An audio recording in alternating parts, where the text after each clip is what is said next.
Hosea, right. So you know what? If what you're saying is true, then when we go to Hosea where this is quoted, it's going to be talking about everybody. Finish it. I will call them my people, which were not my people. That's talking about non-Jews, you're saying?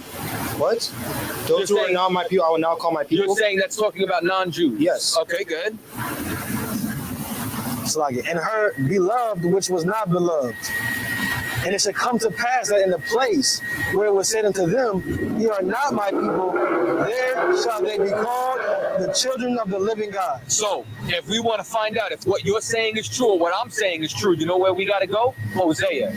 Let's go to Hosea 1 and 10. Hosea is still mostly for the Israelite stuff.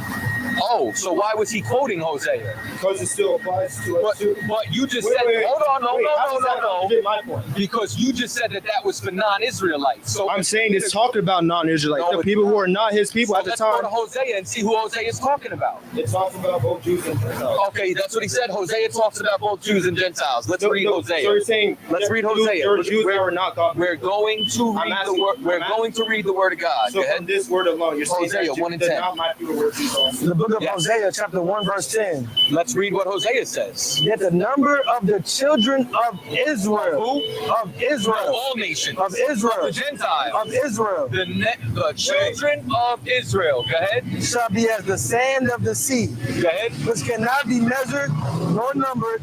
And it shall come to pass that in the place where it was said unto them, meaning Israel. Go ahead. Ye are not my people. Go ahead. There it shall be said unto them, ye are the sons of the living God. I thought you said this was for everybody. This is still for everyone. There's still people who are not Israelites. Where does it say everybody? Wait. You said Hosea was going to say Jews and everybody. Hosea just said Israel. No, I'm saying that when it says those who are not my people, those who are not my people, those aren't Jews. But it just aren't. Hosea just said it was the Jews. Part of the Israelites yet, because they still put their faith in Christ. You said in Hosea it would say this to the non-Jews. In Hosea, I'm saying those who are not my people are talking about the non-Jews, those people who aren't born from the line of Abraham. Let's read it again. Those people who aren't born from the line of Abraham. Who is this to? Yet the number of the children of Israel. Of who? Of Israel. Of who? Of Israel. We're only talking about Israel, go ahead. Yeah, but they can still be a part of Israel because if they have their faith in Jesus Christ. The word of God. What? You're interrupting the word of God. He's reading the word of God. I'm interrupting the word of God that's read out of context. No, we're reading it completely in context. I'm saying you can still be as the sand of the sea. Shall be as what? The sand of the sea. Go ahead. Which cannot be measured, nor numbered, and it shall come to pass that in the place where it was said unto them, ye are not my people. Go ahead. There it shall be said unto them, ye are the sons of the living God. Where's the other nations? I'm not saying nations. Where are they in that non-Jews who weren't born as Jews. Where are the non-Jews in that verse? They're the people who don't have their faith in Jesus yet. It doesn't say that. No, that's what it talks about. That's how Paul says in Romans. That's how Paul. That's how Paul. That's what Paul says in the later verses. So let me ask you this: Why were the Israelites here being told they're not God's people? What? Wait. Hosea 1. Hold on. Yeah. See the problem here? You don't know the Bible.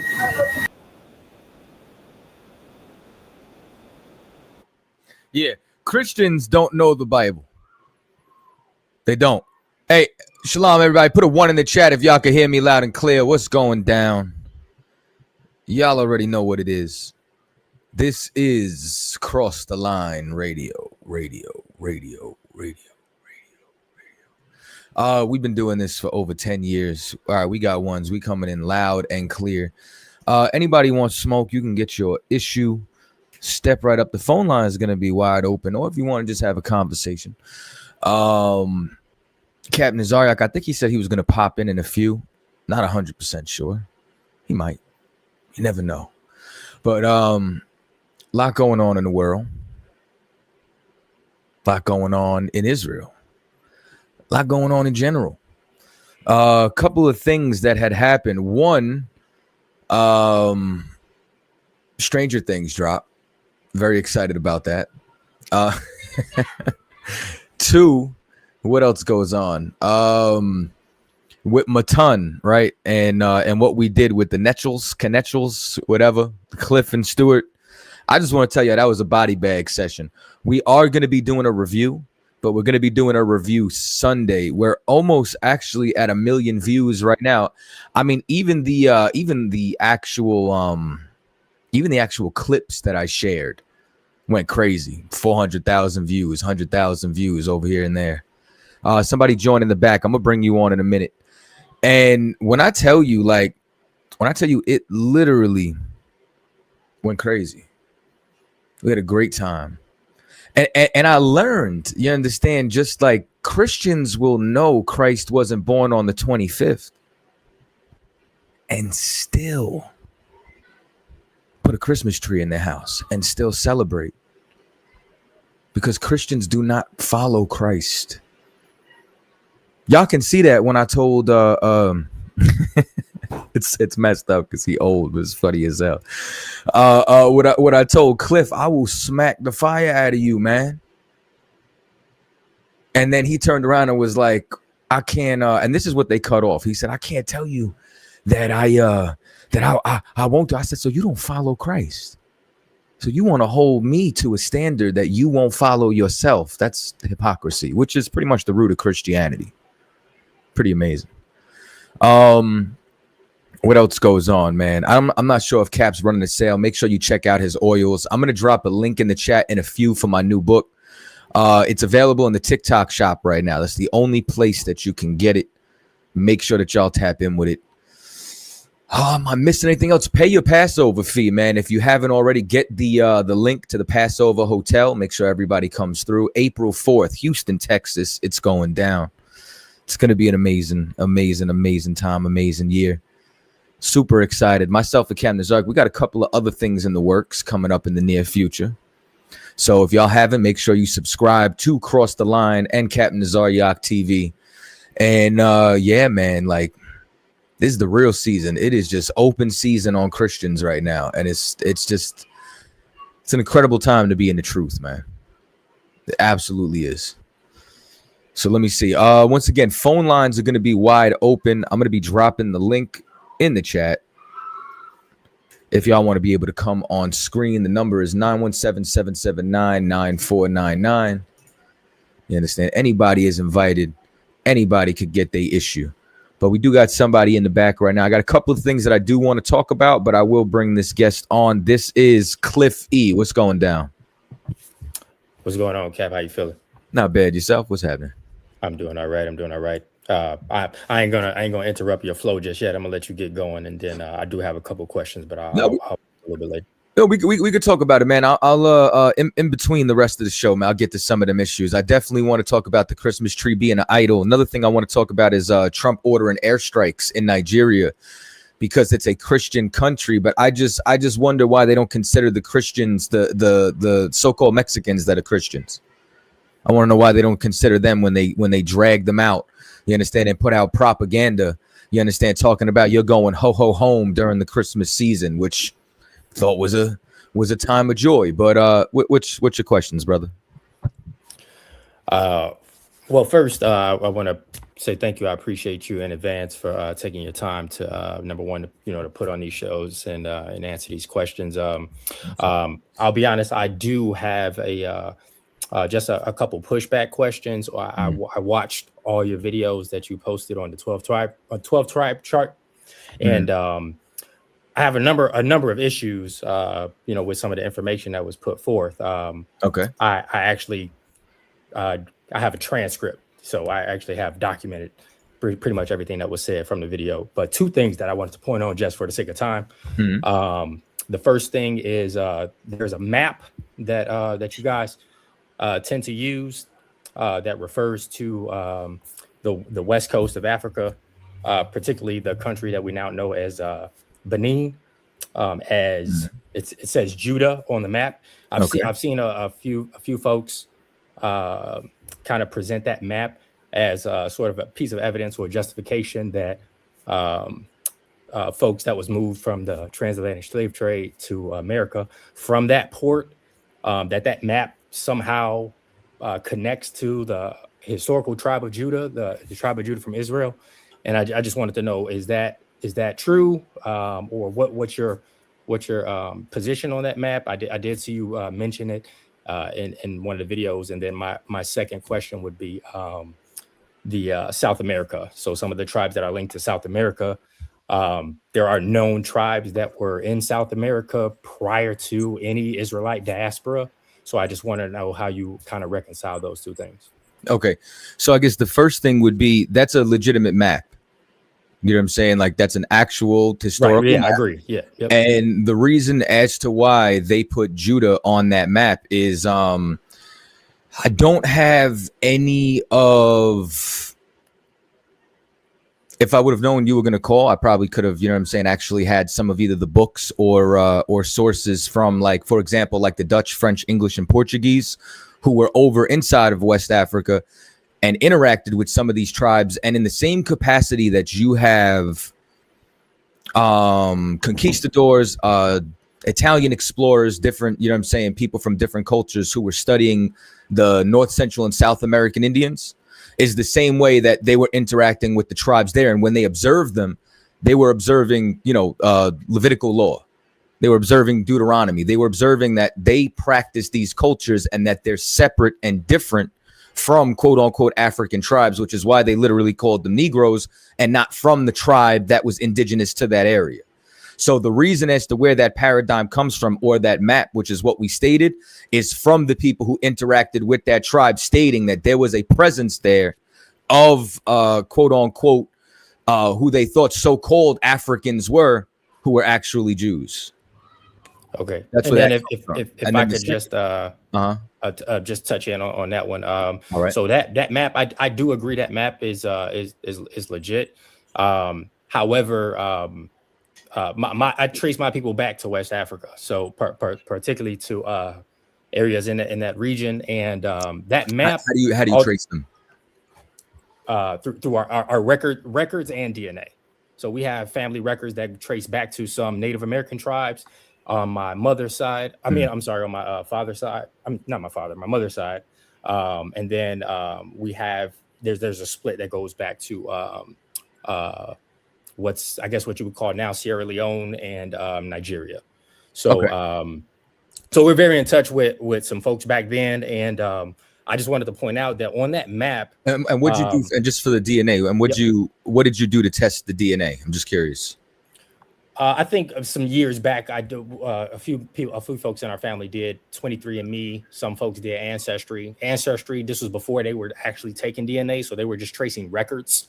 Okay. And then the 23andMe, obviously they do DNA, but that was just more for like novelty purposes and just some informational purposes. But one thing that I wanted to mention was that on that map, what I guess you guys consider to be the where the tribe of Judah was on that map, I just wanted to point out that that's a transliteration of the name Huida.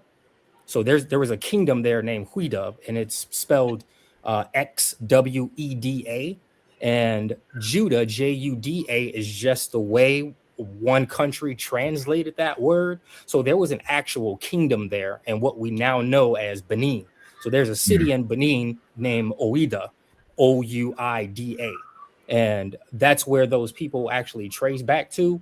And their language is actually from a what's called a Congo GBE Central African tribal language, and it shares no semblance to Hebrew whatsoever.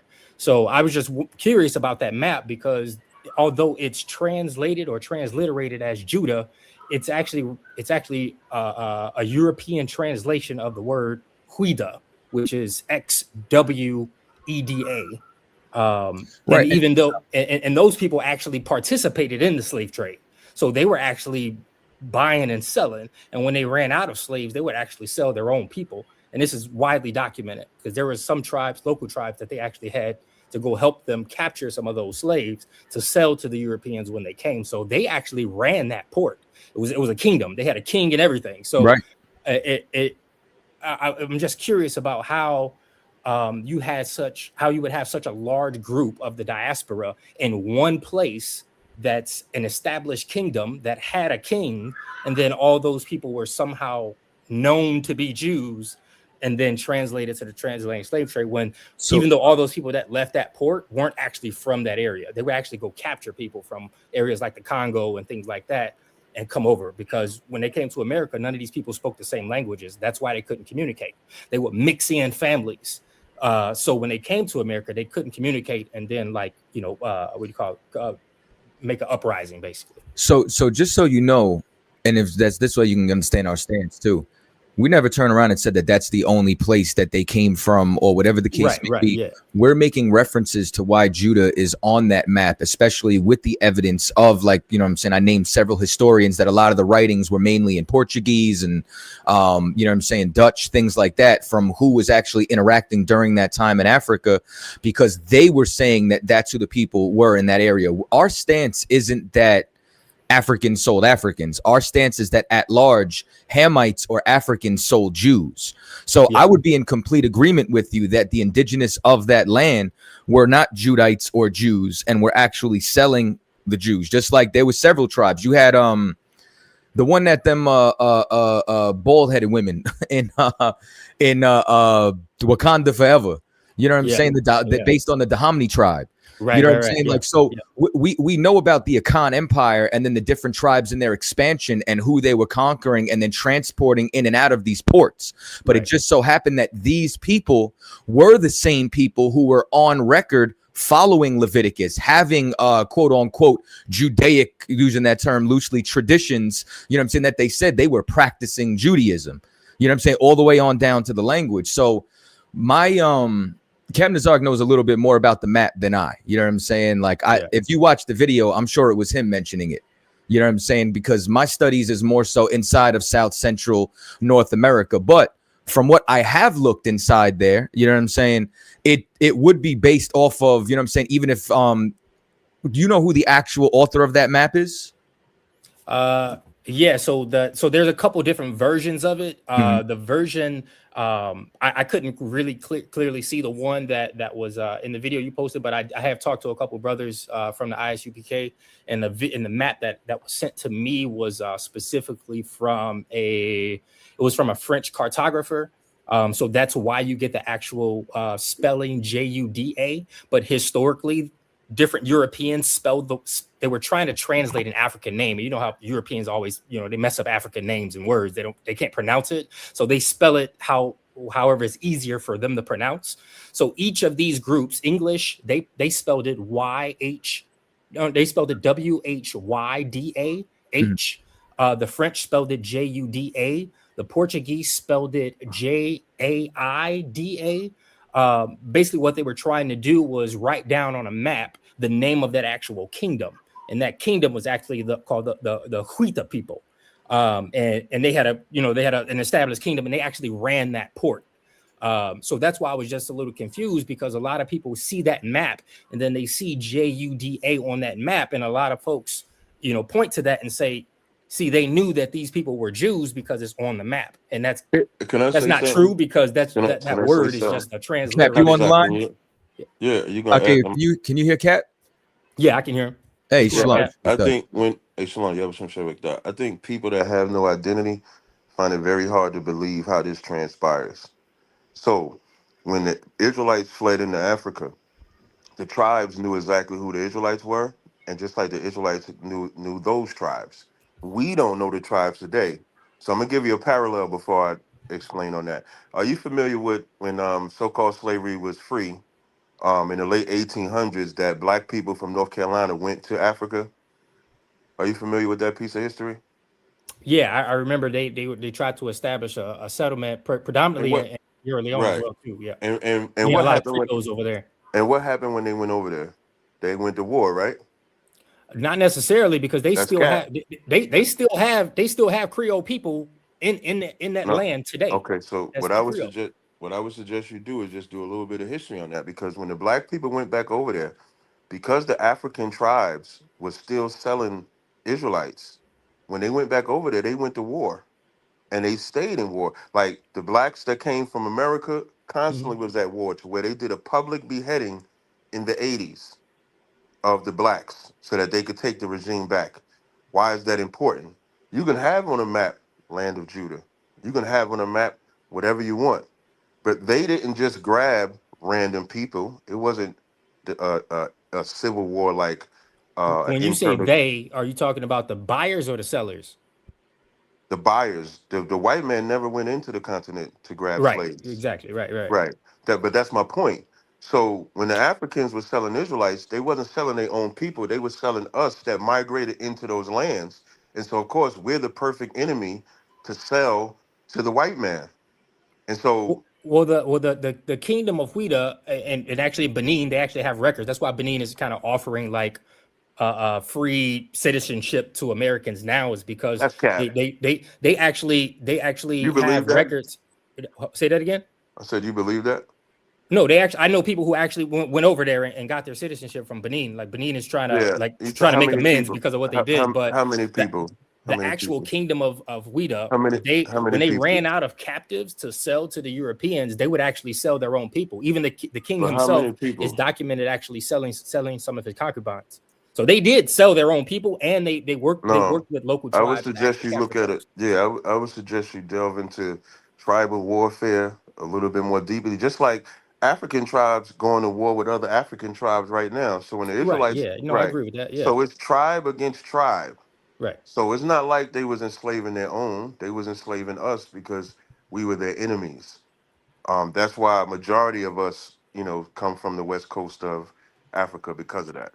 So that's just I just want to push back on that, because if you have when you say majority of Black Americans coming from that place, what you're describing is a large inhabitant of so-called Israelites in one land area, and you would have a lot of records of these people being in one area, not necessarily just hearsay. So I understand and everything when that you you said. say There's more records, evidence than that. So I just wanted to when you say records, what do you mean by records?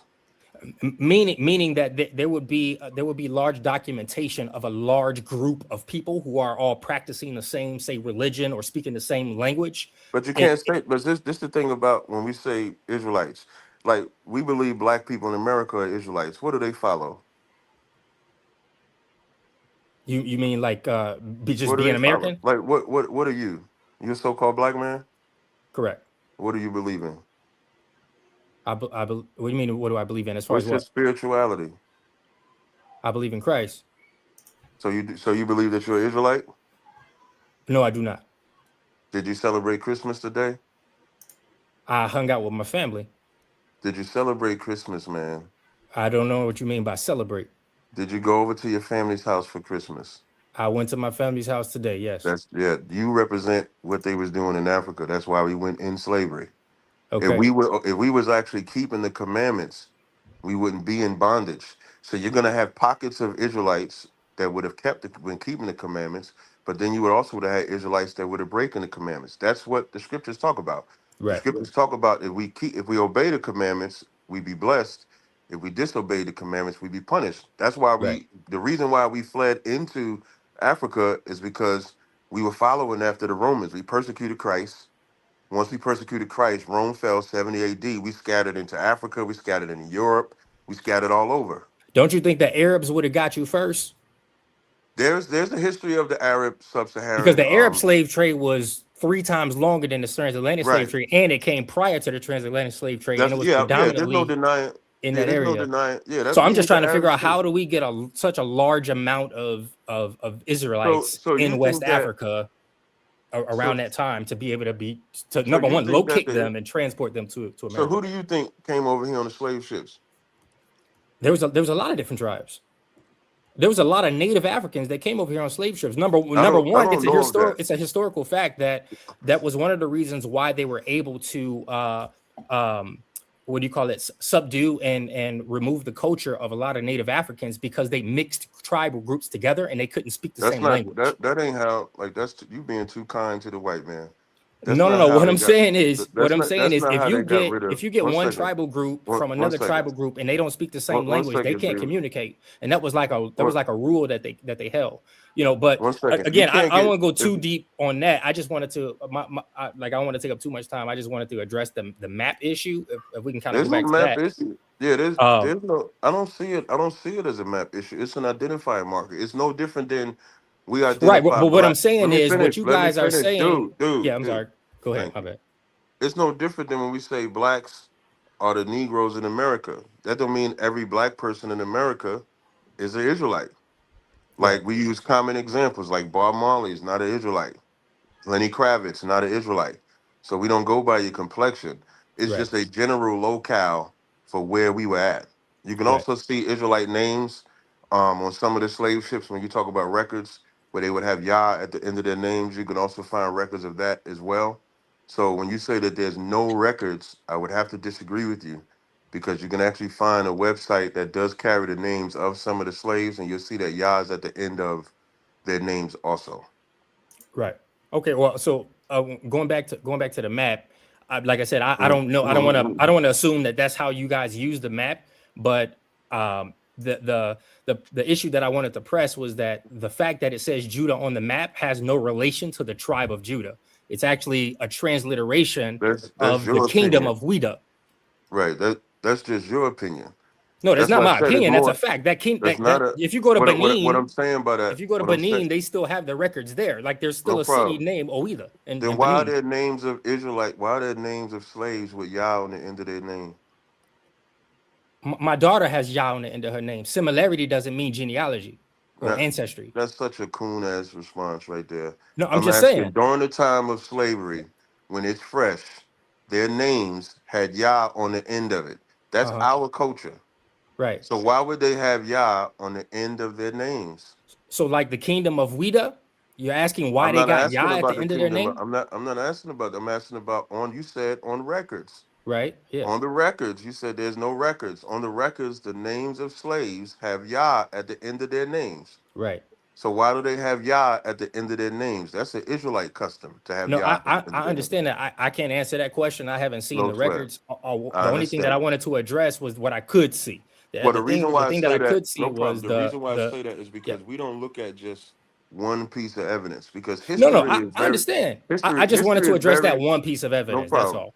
No That's the problem. only But like history, yeah, go ahead. you gotta be quiet one second. History is how does I tell you? I'm not. I used to be a big fan of history, the biggest fan. Kadazar came in and he took away my whole desire of history. Now I let him do history because what I learned in history is that you can find any information to make your claim or to make your point. So, like for example, when you just stopped at the map, we don't just stop at the map. The map is not enough for us. I agree with you, but if I can go into the records and then see the records of the names of slaves, and they have the name Yah at the end of it, and that's our culture. If I can know that we got family in us, we got brothers in our school who family traces back to slavery, and they kept that culture of being an Israelite. So it's more than just one piece of evidence. The Bible, of course, will always be 100% primary source. History would just have to back up the Bible in that Right, sense. right. You And, understand? and I guess the only reason why I pressed the map is because like I don't want to get into a theological debate with you guys. We could debate. I've watched a lot of your debates, Cap. You know what I'm saying? So we could debate till we blue in the face. But when you make claims that go into the realm of objective history, objective reality, like a map, like to say that this map means this when it actually means that's something that's like not necessarily theological. That's just a fact. And the history on that map, I did the But history that's on a the map. fact based on, but see, that's the thing. When you say Yeah. that's a fact based on whichever historian says it's a fact. That's why I said history, history, But we could say even the same thing about you guys and your historians. I agree. I just Yeah. said the Bible is the only thing that's a primary. Right. History, that's why the first thing I said, when it comes to history, anybody can find something in history to validate their point. I'll use a Right. common example. Right now, in history, in our schools, they're teaching that slavery did not happen.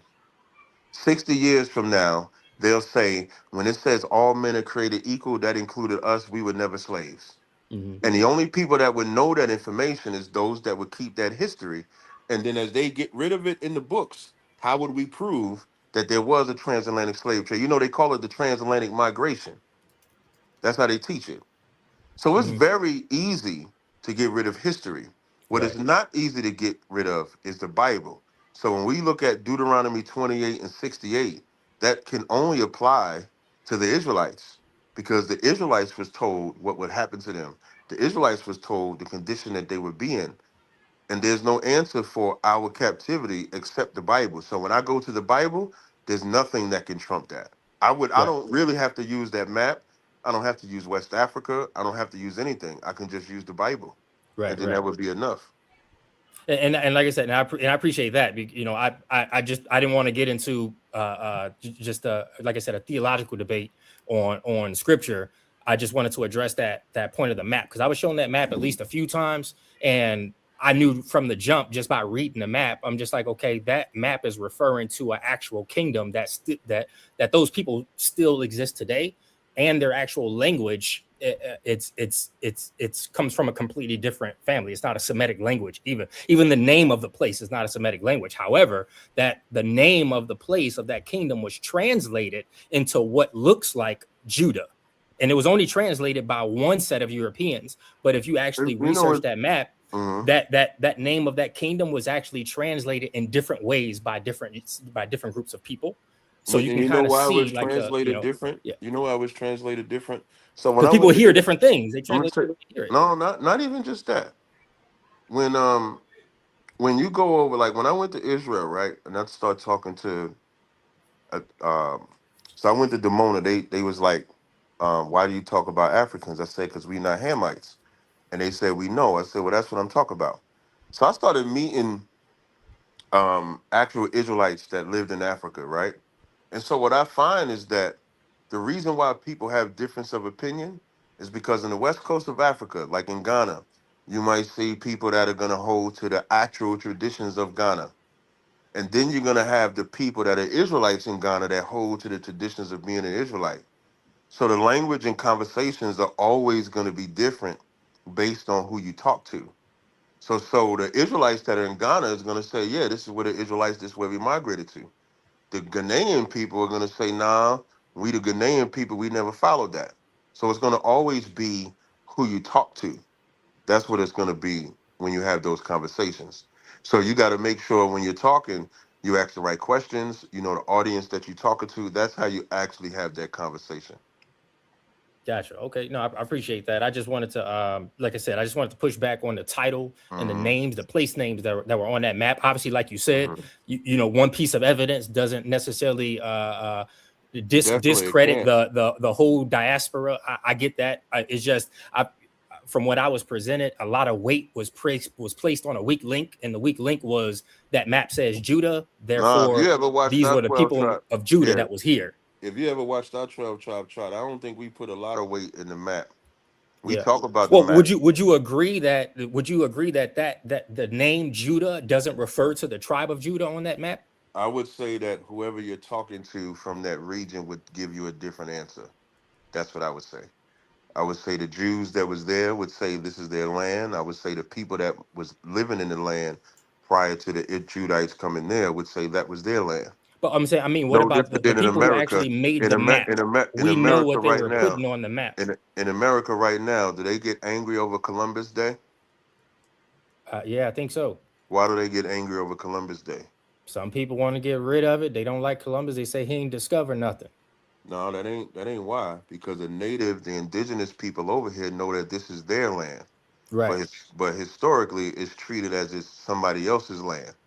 And because they're the victors, that's why they're able to say this is their land. So when they say America, and this what y'all have to understand when you're looking at mapping, when you're looking at land, when you're talking about conversations that date back hundreds of years. If you go back to that time frame, those different tribes knew who each tribe was. Today, we don't know who we are.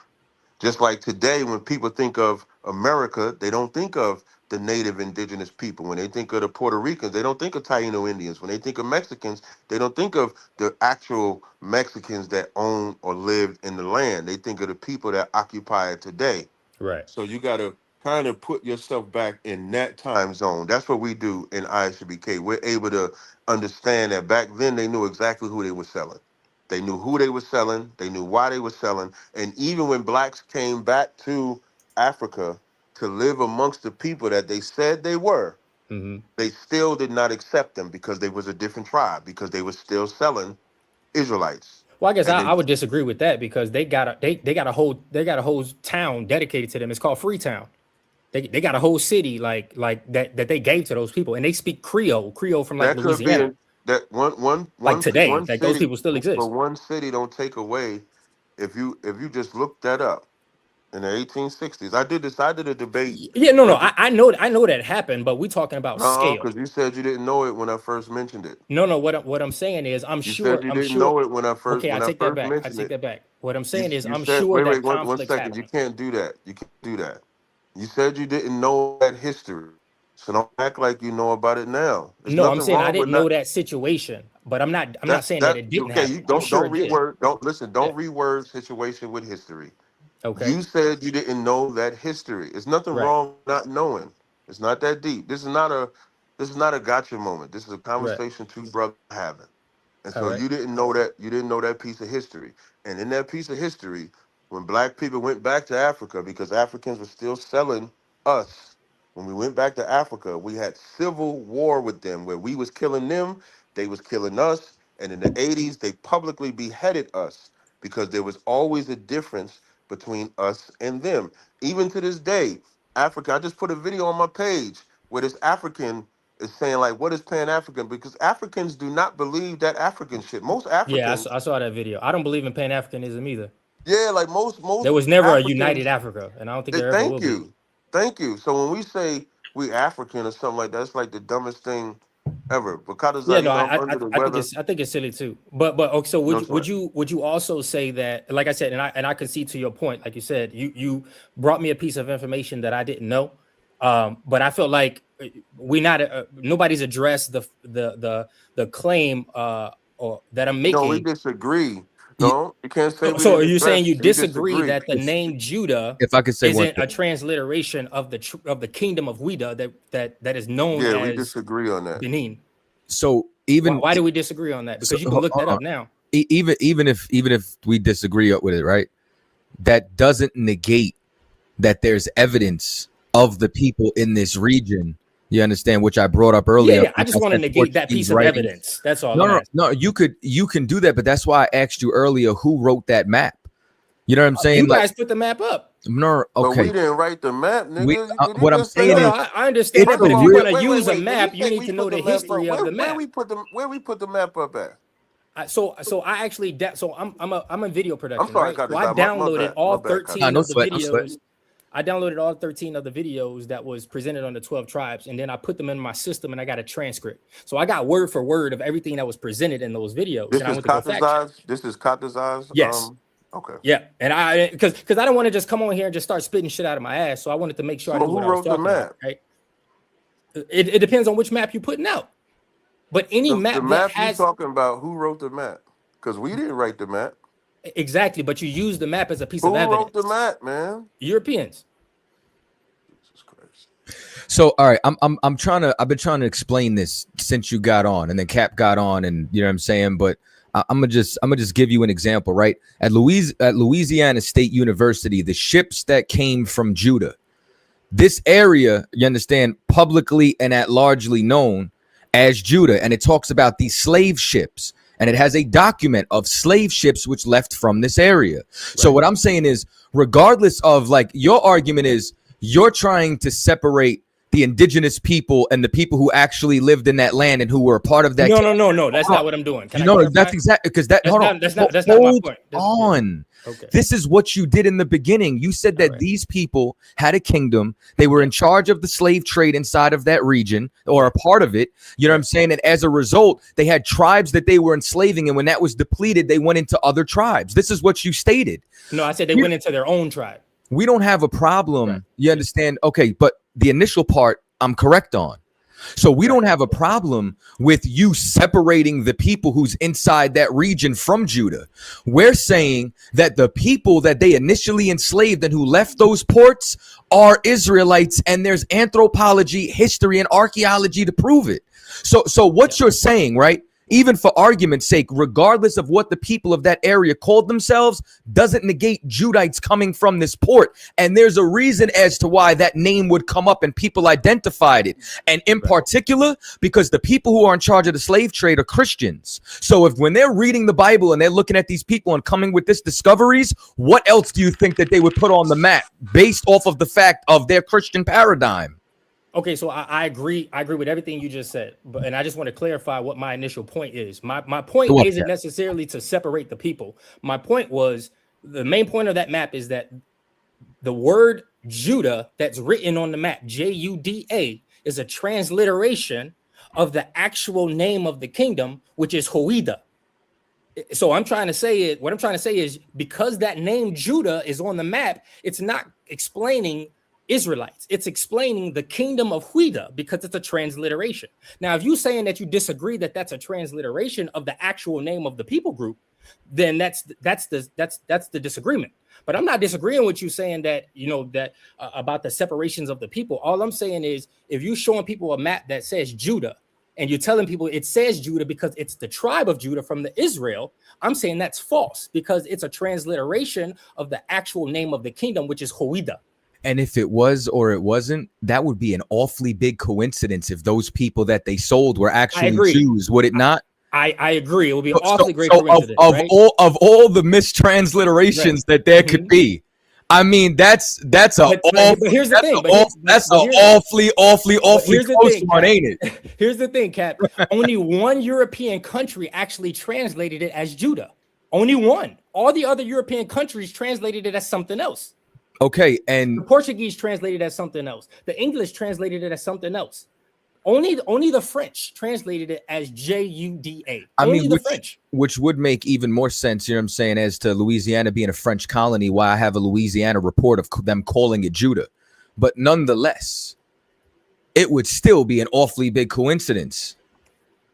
I wouldn't say that because the actual spell that, so if you look up the country of Benin right now, they have a city that's called Ouida, Ouida. That's not far off from Judah. That's not far off. So if you can't understand the language of these people you dealing with, like these Europeans always messing up African names and words, they're gonna write down what it sounds like to them. And if you French, you're gonna write down what it sounds like to you in your language. If you Portuguese, you're gonna write down what it sounds like in your language. And we have copies of these maps. If you look it up, everybody spelled it differently. The English spelled it Whydah. That's nothing like Juda. Nothing like it. So we have to explain. We have what I'm saying. What I'm saying is, there is far more evidence to suggest that Judah on that map is a transliteration of the actual kingdom of that place, and not the name of Israelites. And it still wouldn't negate who these people actually were. I understand. I'm not saying that, but all I'm saying is we can't use that map to say that, oh, the map says Judah, so this is Judah from Israel. We can't say that. But see, what you're doing is you picking and choosing. You say one person say this, one person say this, one person say this. So you're picking one to make. I'm saying take them all. Stop talking. Take them all. No, you're not, because you said the French say Judah, the other two say no. Right? That's what you said, right? No. I'm saying out of 5 countries that has translated the name of that kingdom, Judah, they all use different spellings. Right. They all use different spellings. And so that's how you make your absolute conclusion. And if we in ISBK made our absolute conclusion based on that one source, then you might have a point. But you don't have a point. No, I'm not trying to negate the fact that you guys are saying Israelites came from West Africa. This is what I mean about history. You got 5 countries. They all translated different. The Bible does not translate Deuteronomy 28 and 68 any different, does it? I'm not debating the Bible. Man. No, it does not. Thank you. So, to explain how we got over here in slavery can be first answered in Deuteronomy 28 and 68. And then we can find in parts of history how we have oral tradition. Sometimes we have written records. That's not how you do history, Cap, man. You're starting with the conclusion and then you're going to find evidence to support your conclusion. You have to be what I said. Deuteronomy 28 and 68 is all I need. I know, but what I'm saying I is don't you're mean starting there, with your there is nothing that conclusion, there and is then you're nothing going that to you're find saying. evidence to lead But you what you to just support that said, conclusion. the 5 countries don't even agree, correct? Because they speak different languages. Answer the question. Do they agree, yes or no? Yes, they agree. They They do not know who that agree. kingdom was. They do not agree. So That's when I look at false. this, That's cap. Cap. Come on now. That's Louisiana cap. State, when I look at Louisiana State University, the ships that came from Judah, that's what they say. There was a publication written at Louisiana State University titled Creole New Orleans, What, Race French and ship? Was it a French Americanization. ship? Once again, it says from Judah. This is not us making it. I'm saying, This was is it a all you French gotta do is ship? be quiet because you never heard this before in your life. You You never never heard about the kingdom of Leda. you never heard. Yes, I have. That's the difference. But the difference between you and I, this is what you did. You was gonna call in here and just bring up the land of Judah and just thought you had a point. You didn't think that we would have another record that says Louisiana State University also says that the ships that came from Judah. You never Right. heard that in your life. Because that's what the Have French you called ever the answer place. the question? Have you ever heard that in your life? No. Thank you. So you have not studied. That what you're showing on this panel is that all you are is a talker. You're just a talker. You're not Cap, stop. what All I'm you gotta do saying is just is, be quiet. No, Cap, what I'm saying is, you can't say anything because you're not studied. I needed you're this category. you're I think my translating, flu. You got it. I think my flu is leaving my brain you've as I talk. The translated, more but I what I'm talk, saying, I can Cap, hear the sweat. I can Cap, feel you're the ignoring sweat the coming translation. out. Why No, you I'm not not. addressing the No, I'm not. translation I'm error? not ignoring anything. You're But ignorant you though. are ignoring the One translation. second. You're You ignorant guys though. aren't. You You're haven't ignorant talked though about because the what you you have haven't to do. talked about the What's your native name? people. What's your name? What's You your haven't name? talked about the native What's your people. name? What's your My name? name is Cliff. Cliff. What you have to do, right? If you're going to challenge on any subject that ISUBK teaches, right? Any subject, it could be Jesus is God, Christmas, whatever it may be. You should try studying every angle that we use when it comes to the 12 tribe chart. And this is why we don't debate a lot of people I'm not on the trying to 12. discredit All the you gotta 12 do is tribe just chart. all you gotta do is just let me finish. This is why we don't debate a lot of people on it, because you're showing that you haven't even studied it.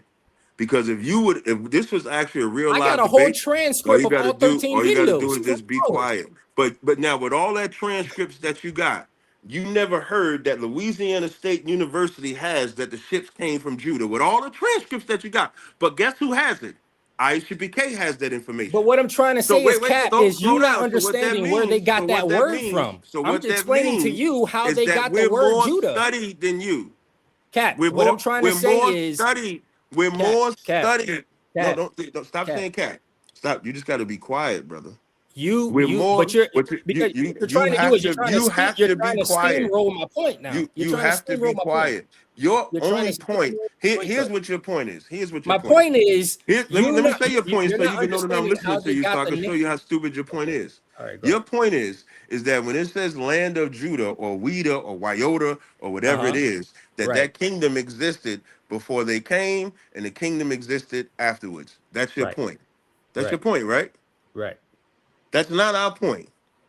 Our point is that the Israelites was in the west coast of Africa. I'm not disagreeing with that. Migrated. Then what's the argument here? There's no The argument. argument is Thank you. you're Thank saying you. that the I ships appreciate say it. Judah. What I would suggest you do, You're saying the ships say there's Judah. 3 things that What you I'm did trying not to know. say is There's the 3 things word that you did not Judah know. is a false Listen, translation of the Cliff, actual kingdom of the place. there's 3 things that you did not know in this small, short conversation. You didn't know the history of black people going back to Africa. You didn't You know did. about the Let me you didn't know about finish. the translation Let of the me word, finish. Cap. Let me finish. I did know about the translation of the Well, word. I never said I how come didn't y'all know not it. addressing But it? let me finish. How come you're not You addressing 3 it? things you did not know. Cap, you're You not did not know addressing the the name of the history, and kingdom. when you start over talking, that's when you know you in your feelings. 3 things you did not know. You did not know the history of black people going back to Africa and having civil war. You did not That's know that. irrelevant to my You point. did not know. You did That's not irrelevant know to my that point. there's names of slaves that had Yah on the end of their name That's on record. irrelevant to my You point. did not know that. It's relevant to that Israelites was I'm in the not west coast of denying Africa. that Israelites may have been moved And from you West did not Africa. know I'm not that the denying that. Louisiana State University has a record that the ships came from Judah. So what Why I did would they name the suggest you ship do, Judah? Why did here's they what name the place here's Judah? here's That's what I'm asking here's you. what I would suggest you to do. Because of that French map. What you should do is just do, I don't know, like some better research or Cap, something you like. can Google that map y'all use and I don't find have to out why Google it. they named that place Judah. I don't have Only to the Google French it. did that.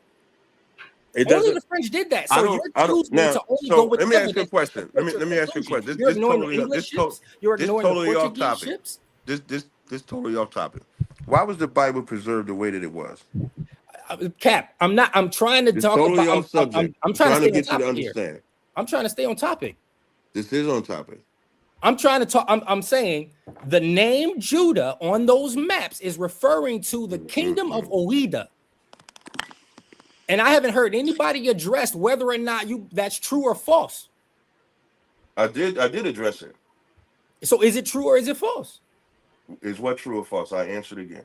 Is Judah on those French maps a transliteration of the actual native people, Yes. Ouida? No. It's talking about the Israelites that were the Jews in that land. That's what it's talking about. And is that your opinion? No, that's the fact. Okay. And I based that on. And again, let me finish. So let me finish. You see how you're still talking? I'm trying to finish. Go ahead. And I based that on the names of slaves. You asked for records. There's names of slaves that have Israelite names. That's our culture. You're calling them Israelite names because they sound similar. I'm not calling them anything. We're the only ones that have Yah. See, you want to fight. That's not true. You're not the only one that has Yah. I just told you that kingdom was named with Yah at the end of their name. No, I don't know about that. But what I do know. Go look it up. See? And then see, there we go. What I do know is that the Israelites had Yah at the end of that. What I do know. I presented you some information that you didn't know. You did not present any information. You just said you didn't know that. I didn't know what? You just said, oh, I don't know about that. No, when I'm being facetious when I say that. That's the difference between you and I. Oh, so am I the only one being respectable? Is that it? Yeah, I'm not respecting you though.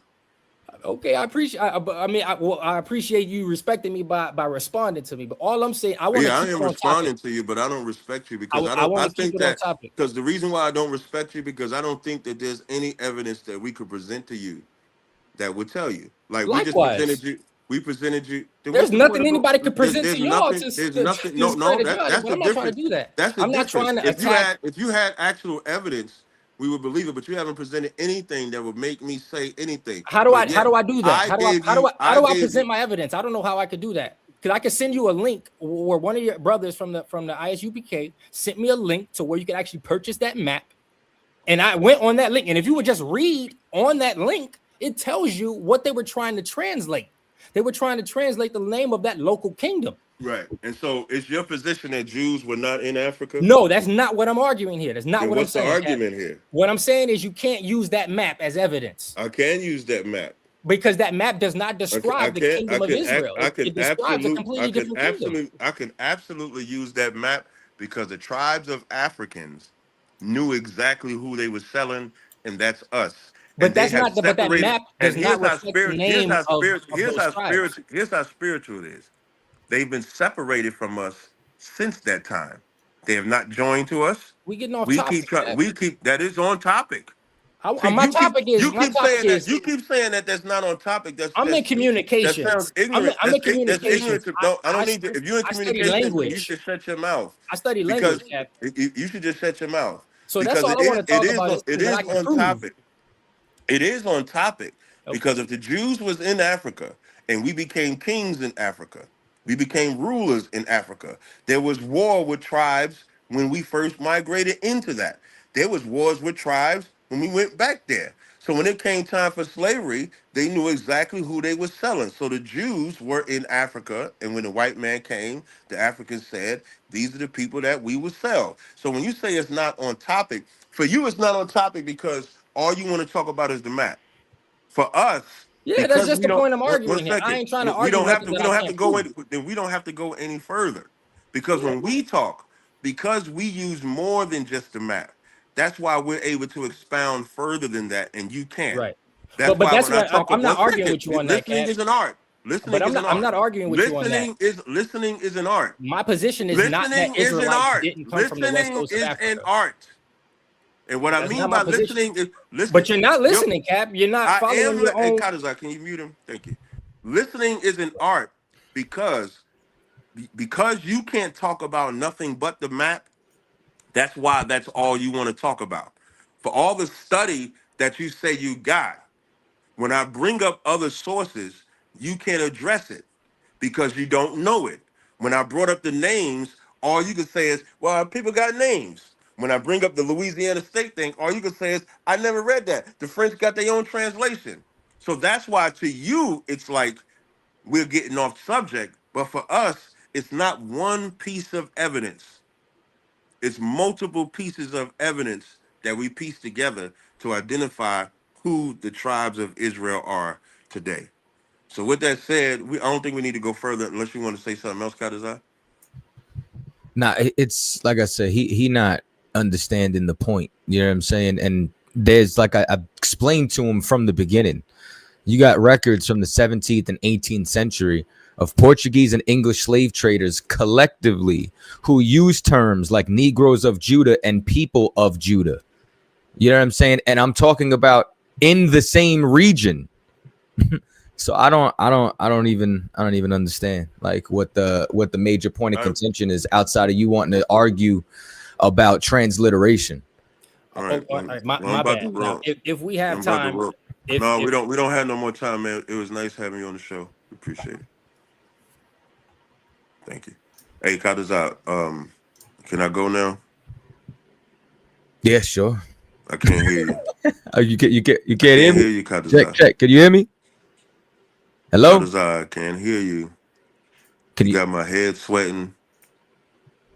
Kadazai, did you mute your mic, man? Check. Can you hear me? Kadazai, don't tell me you muted your mic on purpose so I can't. I can hear him just fine. So now you're going to try to say I got to stay on the show. I don't know. Staying on the show. Can you hear me? Hello? Let's see. You can't hear either of us, I don't think. Kadazai still can't hear you. Can y'all hear Kadazai? You can hear me though? Yeah, let me know if y'all can hear Kadazai. Yeah, we can all hear each other. It's just that Captain Zaria can't hear us.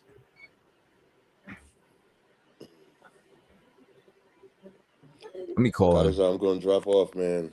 Do me a favor. Take the show for a second. I'm going to call him. Kind of. So to recap, that guy didn't know what he was talking about. I jumped in the middle of it, so I just heard him getting, slice and dice. The bottom line is we had tons of evidence to show that Israelites migrated into Africa, existed in Africa, and then were sold by the Africans. There was a clear distinction made. That's part of the prophecies that we believe in. And it's not limited to one piece of evidence. It's not limited to this map. It's not limited to a translation of a word. It's all over the place. Everything's Wildcat. Well, now I can't hear you. Hold on, you muted. You hear me now? There you go. Cliff, could you hear me? Yes, I can hear you. Yeah, all right. So you said you had another question about South America? Yeah, and this one ain't in too depth, so maybe you can teach me more than I could talk. But it's my understanding that native tribes like the Olmecs, they were in South America at least 700 to 1,000 years prior to the Israelite diaspora. So how do you account for those people if I recall correctly, you mentioned a roughly 500-year BC transatlantic migration from the Israelite diaspora into South America, and then they moved upward, because I know you reject the Bering Strait theory. I got you. How do you just explain those tribes that were already there at least 1,000 years? The Olmecs reached the height of their civilization when the Israelites were just leaving Egypt. Okay, that narrative that you have usually comes from people who believes that the Olmecs are an African civilization. You know what I'm saying? Which is a major misappropriation of the actual culture. You could actually go and look up the studies of sister civilization, not mother conversation, which actually changes the entire date and opens up trade routes, you know what I'm saying, between the two. So what I would say is I would look at the other side of the argument and the other side of the paradigm, because what I found is that you have certain scholars, they try to make everybody African. You know what I mean? And there's even books that I read, like I believe his name's J.A. Rogers. You know what I'm saying? Nature Knows No Color Line. I agree with some things in that book, but not everything is 100% accurate. You can't just make everybody in history black or African, whatever the case may be.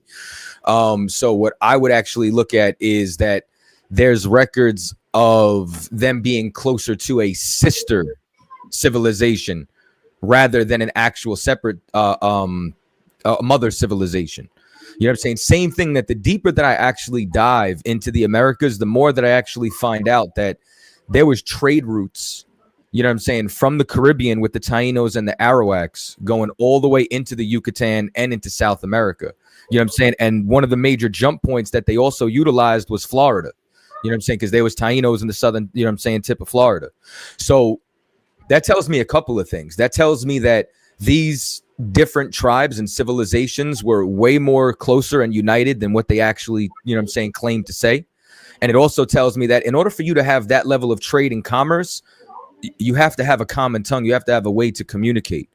And the more that I also dig and start to study, there's a lot of reports that came from Spain. Like, I'll give you two brief examples, right? Everybody today knows, you know what I'm saying, like the misnomer inside of the American school system of Columbus discovering America.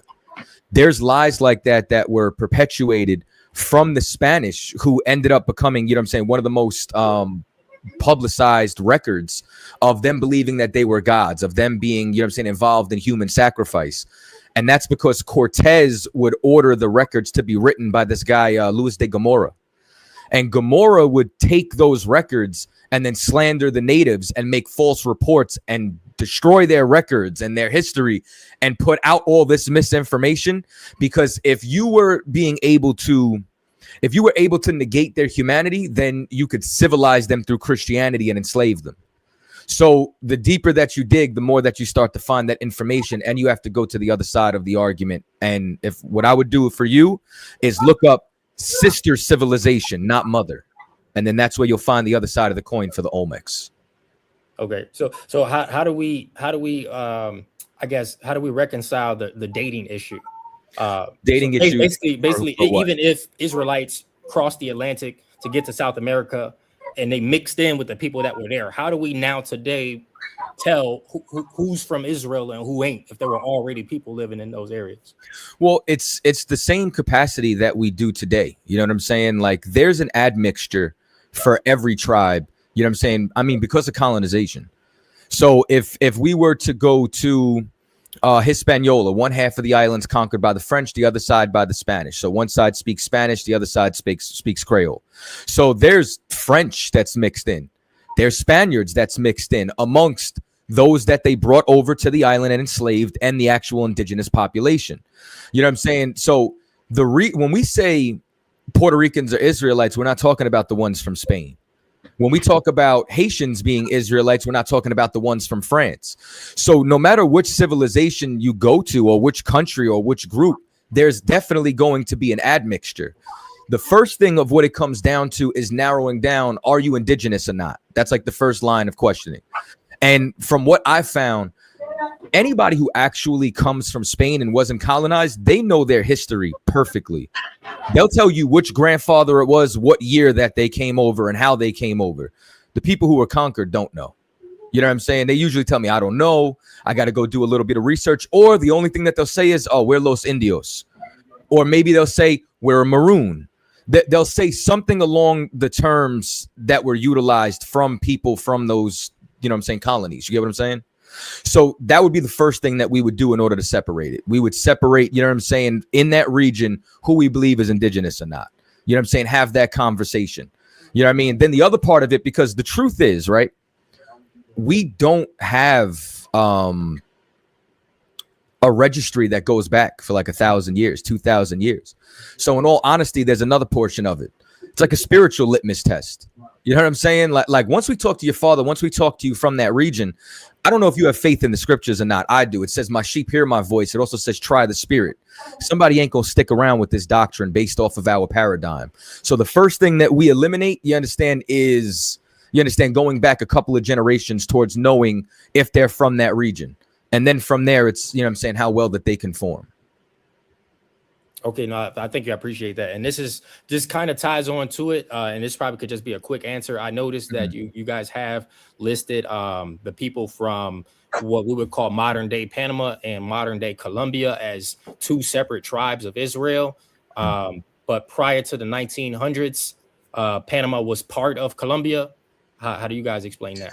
So you can't look at the maps and borders, you know what I'm saying, as they are according to the countries that they are today, because the indigenous tribes had empires that stretched, you know what I'm saying, beyond the area that it encompassed. It's not like the Mayans were only in the Yucatan Peninsula. It's not like they were only in Central America. It's not like the Aztecs were only in Oaxaca. You know what I'm saying? So these people during this time period were spread out throughout the Americas, you know what I'm saying, and throughout all of these different lands, you know what I'm saying, and built extensive empires that had different borders and different boundaries before. So we're talking about the expanse of those people and those tribes who would be at large inside of those areas, not based off of their history of their separation, but more so who the indigenous people at large would be inside of that land. Okay, no, I appreciate that. Now, so how do we, or not we, but how do you draw the line of where one tribe ends and where one tribe begins? Like, and using that Panama and Colombia situation. So if prior to the 1900s, there was no border between, or legal border between Colombia and Panama, we would assume that those lands were inhabited by similar peoples. So how do you determine where one tribe ends in a land and where one tribe begins if we aren't using modern day mapping? Well, the modern day mapping is to kind of just give you the region, right? But prior to that, you can go and look up the borders of what the indigenous empires were, you know what I'm saying, by their own words and by their own accounts.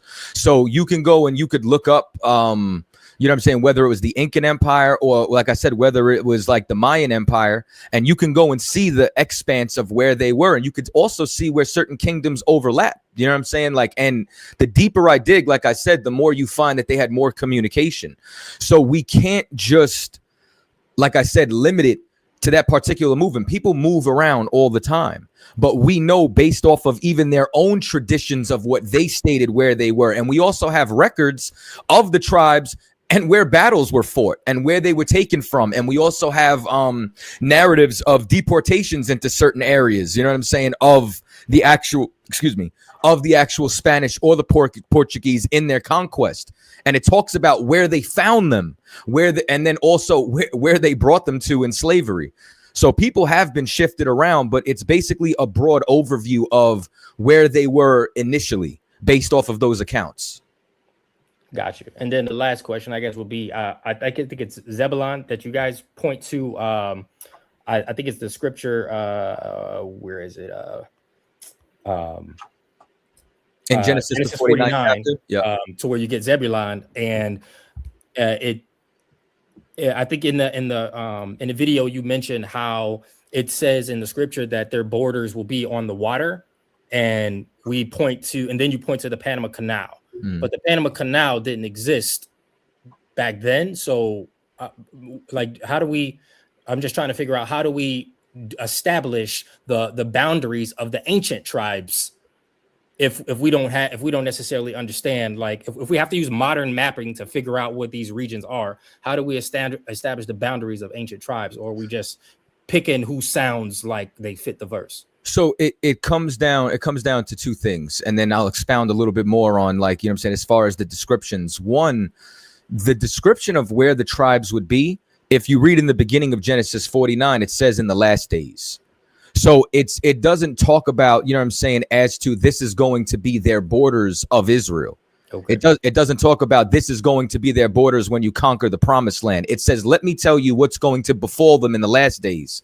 Because even if you were to look at something as simple as a troop shall overcome Gad, a troop shouldn't be overcoming Gad inside their own land if we haven't broken the curses to be punished, to have to get out of another captivity.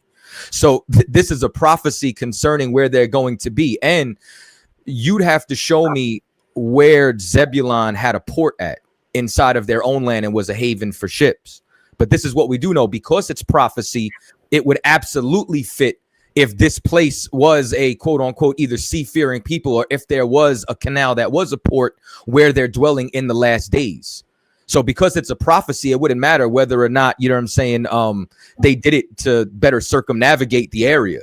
You know what I'm saying? The point is that this is where they would be in the future. Now, how that was established to me is really irrelevant if it's a prophecy, because none of it has happened yet when it was written in Genesis 49. And that kind of ties into the prophetic nature, right?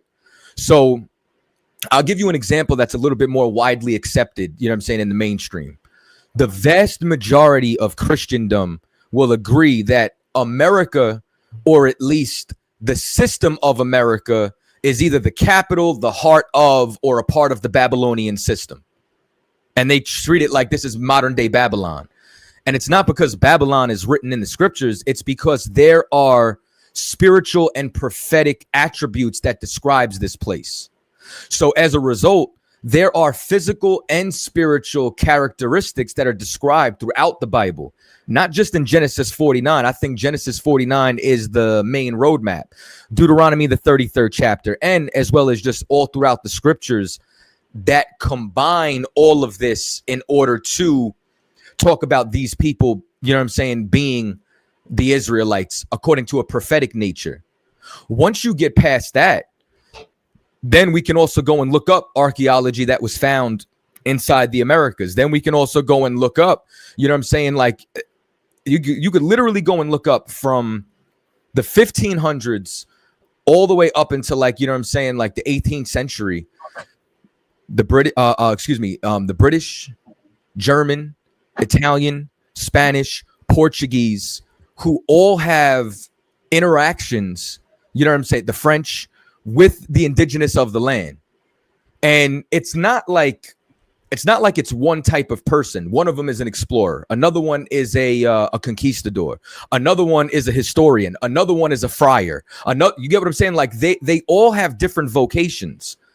And over, you know what I'm saying, more than 1 century, people from different portions of the country who all had, or rather the world, who all had different vocations, all came down to the same conclusion when studying these people.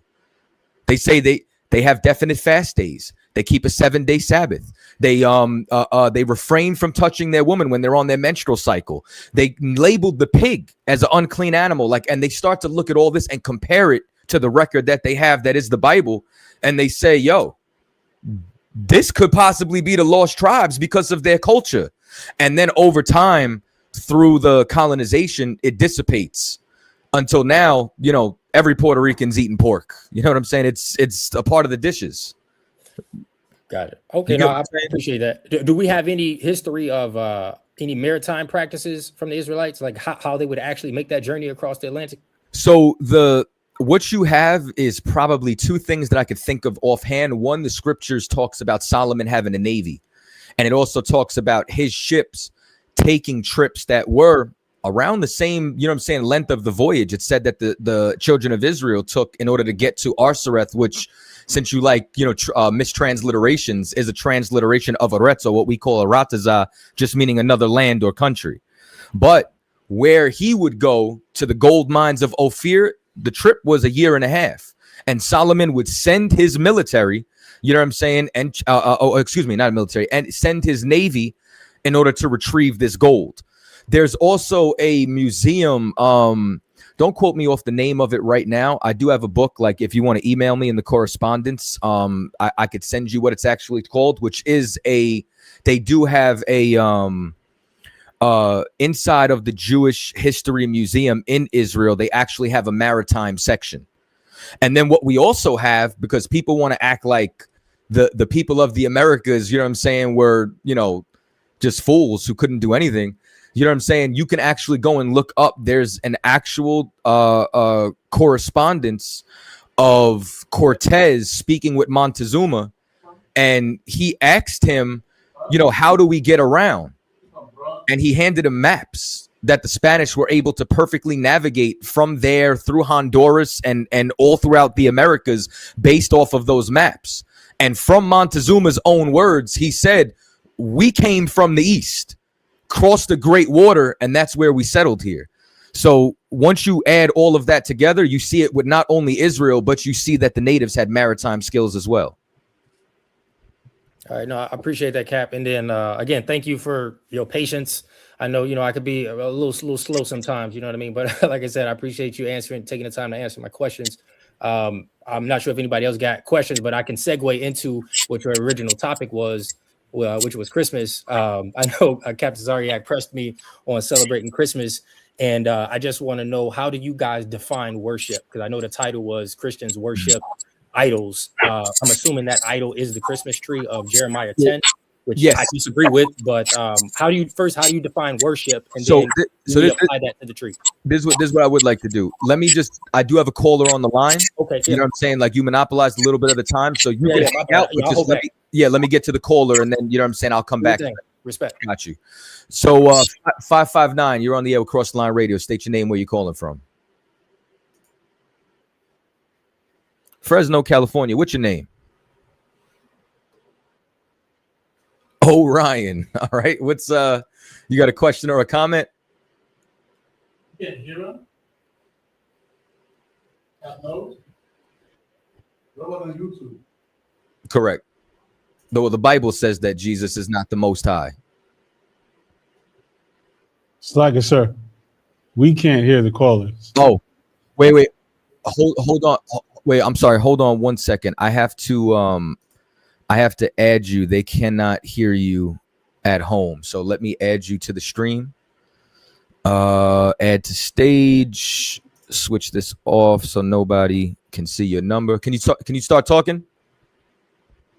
Yeah, hello? Yeah, can y'all hear him now? Perfect.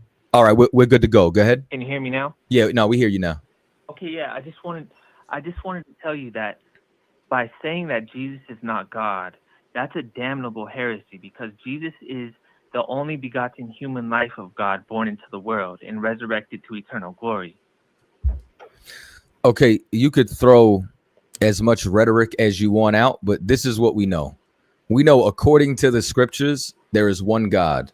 There is not a Trinity. Every single verse that I could show you where Christ has his own God. So let me ask you this: does the Most High have a God? No, the Most High is God, but he came. He was born into the world as a creature of creation. He was born into the world as a human being, the Lord Jesus Christ, and he was resurrected to eternal glory. Yes, there's only one God. Yeah, there is only one God, and the Most High does not have a God. But you know who does have a God? Jesus Christ has a God. Yes, because he is the human life of God. He is the human life of God born into the world. Yeah, he was born into the world because he was human. Yes, he worships God. He worships God as we worship God, but he is the human life of God. He is the incarnation of God. So you're making him human incarnation. Wait, so you're making him worship himself. So every time Christ prayed, he's praying to himself. He's praying to his self as God. So but he is the incarnation of God. In Revelation. So your God got split personality. He's a schizophrenic. He talks to himself out loud. No, in in Revelation 17, or in Revelation 1:17 and 18, he says, I am the first and the last. I am he that liveth and was dead. And behold, I am alive forevermore. And only one person is the first and the last. Okay. God became a man. The first God and the last became a mortal man. Hold on. The first and the last is talking about him being Adam. It's the first man Adam and last man Adam. It's not talking about him being the Most High. No. In God says before, I am the first and the last, and there is no God beside me. Correct. And I don't know how you read that in Isaiah and say that there's no God beside me, and then try to put Christ beside him as the same? No, because Christ is the incarnation of God. God is an infinite being. He's an infinite being without a body. He's from everlasting to everlasting in his being. So what's hold on. So what's everlasting, that you won't die? Of course. Okay. No, he's everlasting as the Father, but he became a man. God can become a man. God can become whoever he wants to. Okay. God was born into the world as a man. God never became a man to be born into the world. Christ did, because God sent him. They are separate entities. They are not the same being. Yes, God sent Christ. God sent himself to become a man. Y'all have a schizophrenic God. Do you know that? That is not. So there's hold on. There's Christ prophecies. I want to ask you something. There's prophecies of Christ in the Old Testament, right? Yes. So where's the prophecy that God, hold on. So where's the prophecy that God was going to come down himself? He says, I don't know the exact verse off the top of my head, but he said, I will send my messenger before me. He said, I will send my messenger. He didn't say, I'm coming as the messenger. I got to come down here and fix this. No. He said, I am sending my messenger before me. So God sent, and that he is coming. So He's the one that's going to come. You can't hear yourself. He's coming. I'm sending him. He's not saying, yes, I'm coming. I'm sending myself. He sent himself as a human being, though. Because but what I'm saying is, where is the prophecy that says that? You're trying to quote a prophecy of it separating and sending someone else, not coming down himself. Sir, he just stepped in the bag and started zipping himself up. This is insane. No, that's him. God is coming as a man. Where's the prophecy for that? As a man. Where's the prophecy for that?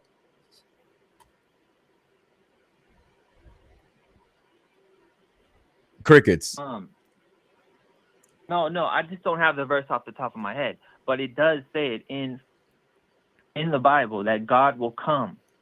Where in the Old Testament does it say God is coming down here? I've seen where it says the earth is my footstool. I've seen that. I've seen him say he's gonna kick his feet up. Where's the prophecy? Malachi 3:1. Okay, and it says, behold, I will send my messenger, and he shall prepare the way before me. And the Lord whom ye seek shall suddenly come to his temple, even the messenger of the covenant whom ye delight in. Behold, he shall come, saith Jehovah of hosts. He will prepare the way before me, God said. Yeah, because when Christ is here, do you know what it says? My Father are Christ one. had a title. I am my Father I'm explaining to you. Because he is the human life of God. You know that they told I got you. Hold on. That's the verse. Because hold on. Does it say that God the will more come? That you talk and the more that you add these points, the more that I have to address. So now I'm gonna go in reverse order. The first thing is, when you hear about them being one, that's on one accord. That doesn't mean that they are the same. We're supposed to be one too. That's why when you read verses like John 17, I'm going to start at 10, and it says, and all mine are thine, and thine are mine, and I am glorified in them. And now I am no more in the world, but these are in the world. And I come to thee, Holy Father, keep through thine own name those whom thou hast given me. Now notice this. The Father gave this to him, just like the Father is the one who sent him, sent the messenger, that they may be one as we are. Because for us to be one with him, it doesn't mean we're the same. It means we are on one accord. We obey. And that's what Christ did as his messenger and as he was sent. So this way that's been prepared, as you want to talk about inside of Malachi, was for the messenger that is Christ. It wasn't him literally. It wasn't him coming down literally. You understand? It was so that this way we can get back to serving the Most High. Well, Christ is the image of the invisible God, Colossians 1:15, and we are one with Christ. So that answers your point there. So since we're one, am I Christ? No. Okay. If you are a true believer in Christ, you are one with Christ. So me you are not the Lord. So Jesus So me and Christ being one doesn't make us the same, but Christ and the Most High being one makes them the same. Yes. Christ is one with the Most High, and we are one with God when we become a true believer. But your version of one. Hold on, your version of one for them is that they're the same being, but it's not when it comes down to me and Christ being one. If you are a child of God, you are one with Christ. You're a little incoherent, but does that me being one with Christ make us the same person? We got a super chat. No, just as the Lord Jesus Hold on 1 second. What's the super chat? He is the human life of God. Time out. Oh yeah, hey man, they paid to put you in timeout. I got you. I got to put you on mute for 5 minutes. You on timeout? All right, we coming back. Big up to Robert Bryant. You know what I'm saying for muting that idiot. All right, so now we have. All right, we got about 5 minutes left, you know what I'm saying, before we got to end. I think we can get a little bit of the Christmas tree in. So, Cliff, it's back to you. I appreciate that, Cap. Yeah, no, so just to reiterate, my question was, we know that you, obviously the title in the show was that Christians worship idols, and I'm assuming that the idol you're referring to is the Christmas tree. For sure. As you guys quote or translate Jeremiah 10, obviously I don't translate Jeremiah 10 as a Christmas tree, particularly because it says it carves the tree with an axe. Nobody carves a Christmas tree. Also, Christmas trees didn't exist until the 14th century.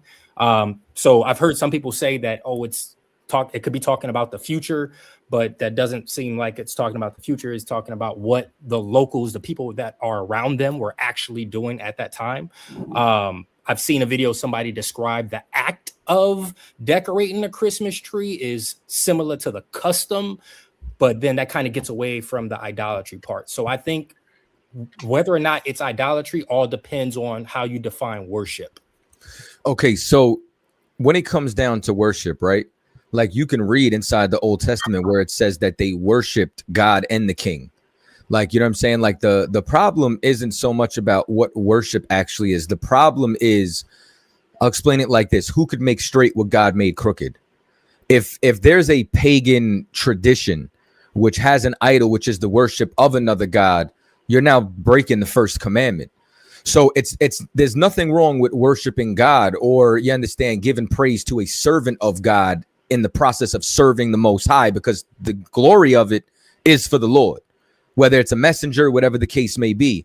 The issue does lie, though, when the Lord is warning you not to learn any of the customs of the heathens. And these customs are specifically the worship of another God, of something that is not God. And down to even the carving, this is what it does say, though.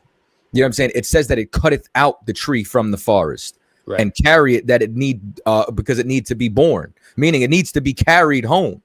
You know what I'm saying? That's literally what they do with the Christmas tree. This is an ancient... right there real quick. Go ahead, please. So from my understanding, the idols that these especially Canaanite deities, they would carry them around to festivals and carry them into battle. Romans did it too. They would carry their idols with them because they can't walk.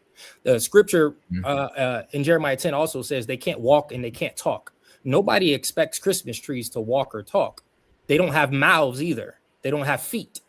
So, right. So it seems like we're putting a lot of weight on the fact that you have to cut a tree down from the forest, and then we make the jump to say, hey, you have to cut a tree down from the forest, and then carry it into your house, and then we kind of ignore everything else. We ignore the fact that you have to carve it. We ignore the fact that Jeremiah is talking about how it doesn't speak.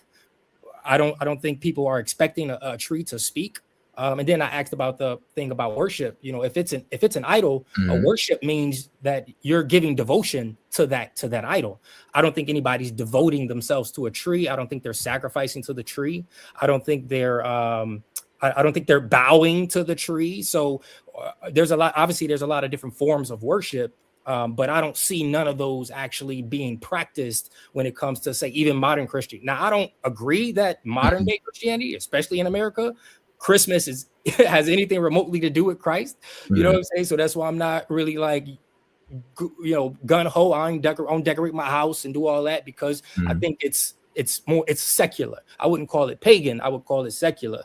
But I don't see how we make that jump from a Christmas tree to Canaanite deities. I'm gonna explain it to you, because the tradition of it was, and I'll kind of give you like a modern example. Every single idol isn't just an idol that you carry around with you. There are idols that you put in your yard. There's idols. There's idols that you put in. There are idols that you put inside your house. I'll give you a modern day example. You could walk into an Asian restaurant and there'll be a Buddha statue. Yeah. And in that cat with the hand, right? And do you know what they put at that Buddha statue? Food Tribute. And do you know what would happen if you disrespected that idol, or if I went over there and started eating the grapes that they put in front of the Buddha statue? They would act as if that statue is going to come to life, or their God is going to judge them. Going to do something. Yeah, exactly. Well, it's no different than, I'll give you another modern example. Santa Claus. If you're bad, you know what I'm saying, you're going to get coal. You know what I'm saying? If you're good, you're going to get a gift inside your stocking, because he knows when you're awake. He knows when you're sleeping. When there are things, legends, myths, these things have power to judge you. The reason as to why it was saying be not afraid is because the tradition at this time was that if you disrespected that idol, or if you didn't obey, you would be judged, and then that tree would come to life, and you know what I'm saying, and attack you. You get what I'm saying? So he's saying it can't speak. It's dumb. It can't move. This idol can't hurt you, just like the Buddha statue, just like all the idols that's in the world. So when you could apply those practices to like modern day things, you can see as to why he was letting them know you don't have to be afraid of this tree. Right. Because, you know what I'm saying, disrespecting that idol meant punishment for them who disrespected it. But guess what else you do see? You see it being cut down. You see it being brought. You don't see it being carried around once it's brought back to where you are. They fasten it down so it can't move. But and that's not what Canaanites did, though. Canaanite deities, because we have to take the, we have to. Hold on. No, sorry, just know, we're reading the Bible. Yeah. And inside of Babylon at this present point in time in practice, this is how they're saying, like, there's the reason as to why Jeremiah is saying this is done is because this is what he's witnessing. Right. So but he's not describing the practice exhaustively, meaning he's not describing every detail. He's describing key details. But if we take when we exegete, but do you know why? But do you know why he's describing those practices? And historical context. But he's describing those practices because those are the practices he's witnessing. Right. No, I agree. If those practices, I just don't agree that when we look at a modern Christmas tree and we decorate the Christmas tree, that's similar to what Canaanites were doing. So I think all we got is you cut a tree down and you put the tree in your house. I think that's the only connection. I'm gonna take it. That's not, because you also have songs like silver and gold, which is what you decorate the tree with, even inside of Jeremiah. You know what I'm saying? So you mean to tell me that we have another coincidence of a well-decorated tree being brought out, and now here's how you know. But again, Hold on. Here's how you know that the tree is an idol. Why do you put the gifts under the tree? Why is that for the tree? Why is that? Hold on. Why is that the tradition? Are they not for the tree? I need you to answer me. Why do the gifts, are they said to be placed under the tree and left there? Because that's where Santa supposedly leaves it. Okay, but all the gifts don't come from Santa. I don't know. So I used to celebrate Christmas, right? Right. And when I've gone to anybody's house, there were gifts that we bought each other. Right. And we would put them under the tree. Right. And then you're not supposed to touch those gifts until the day of the 25th. Right. And then guess what happens? While I slept, my family would bring things out from Santa, and there would be more gifts in the morning. Right. Yeah, no, So, I feel it, yeah. And guess where Santa left those gifts? Under the tree. Right. So my point is, of all the places in the world, because why are they leaving fruit in front of Buddha? To feed him. Because it's tribute. Well, guess what? The tree is tribute. To who? The gifts are tribute to the tree. Really? Yes, that's why. That's where the tradition comes from historically. That's what I'm saying is. What I'm saying is, are people actually making tribute to the tree or each other? So unknowingly, right? Unknowingly, they are, by having the entire practice. Because you don't think intention matters? No, and I'll tell you why. You know what I'm saying? I'll give you 2 examples of intention, and then after that we got to wrap it up. But you could always call back at another time because we over the time. But I'll say it for this point. 2 examples inside the scriptures of intention. 1, there was a point where the earth shook, and the Ark of the Covenant was rocking, and someone guarding it, who was warned never to touch it, tried to save it, and guess what God did? He slew him off the rip, because you know why? It's obedience over intention.